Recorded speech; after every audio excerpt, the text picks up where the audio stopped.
Was it hard for you when you got out to create what you have today? I was bitter when I got out. I was a single father at the time, and I had planned on staying in. It wasn't in the cards. And I was in the guard at the time, so I had a civilian job at the time, and I was going to school full time as and being a single parent. It was I blame my son kind of jokingly. Like I became an entrepreneur because of my kid. I wasn't going to let somebody tell me I can't go to his football game or his after school program because it's at 4 o'clock and I work till 6. Well, you're not getting the last 2 hours out of me because I'm going to go see my kids thing.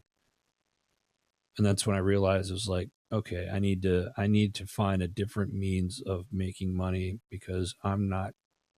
When it came to my son, I didn't care about anything else or anybody else. He was my uh, motivation in life, and that was it. There wasn't anything anybody was going to say or do that was going to prevent me from doing Hmm. stuff with him.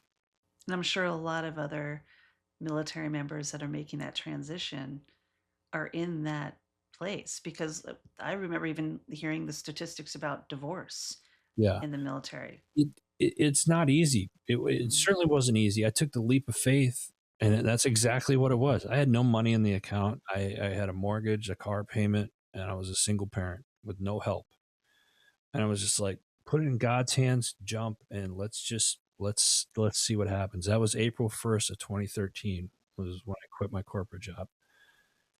So I'd like to think of, and now you fast forward, next month, that same kid that I had raised graduates college in a Yeah. month. So Amazing.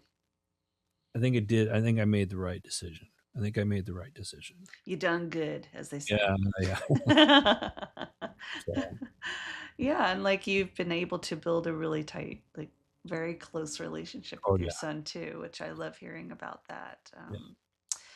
So there is a place for possibilities, but it does go back to the military member having Mhm. that responsibility. We're in this polarized climate. There's a lot of people blaming outside of self. And I get it. There's unrest. So in this climate we're living in, where, a lot of times the government is being seen as public enemy number one and things are being threatened to be ripped from them. How do you deal with that? Adding that on top of the anxiety and concern. Oh boy. I, oh, I think it depends on where you're getting your information from first and foremost. We carry around these pocket computers, right?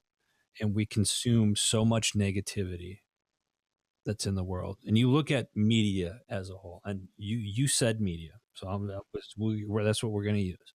Whether it's mainstream media or social media, there is a narrative that those organizations are fixated on, and I called it in another interview earlier this week. I said mainstream media is nothing more than a propaganda machine, and I might have no, I didn't outspoke. I meant what I said when I said it. It's that's what it is. It's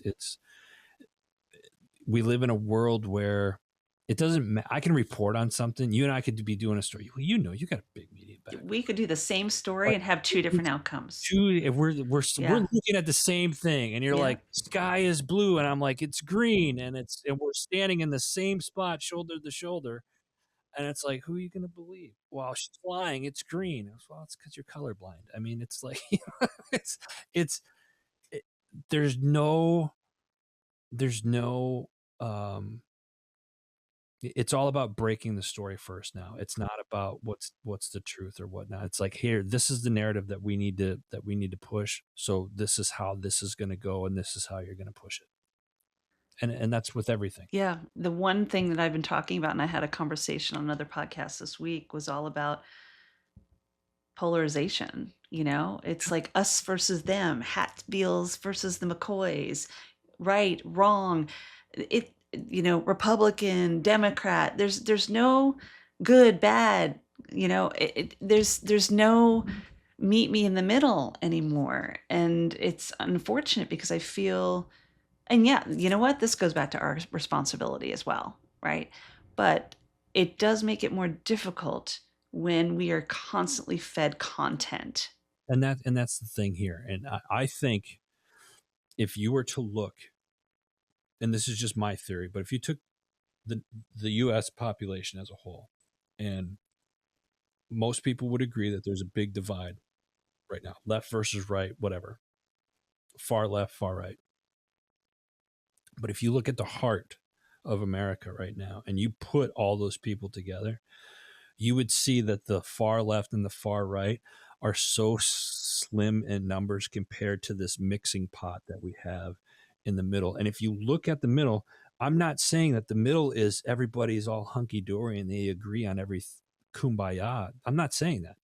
They have their disagreements and they have, but they're so, those disagreements that they have might be just a one off and it's Mhm. like on one topic, but they agree on everything else. And this is where it's more civil.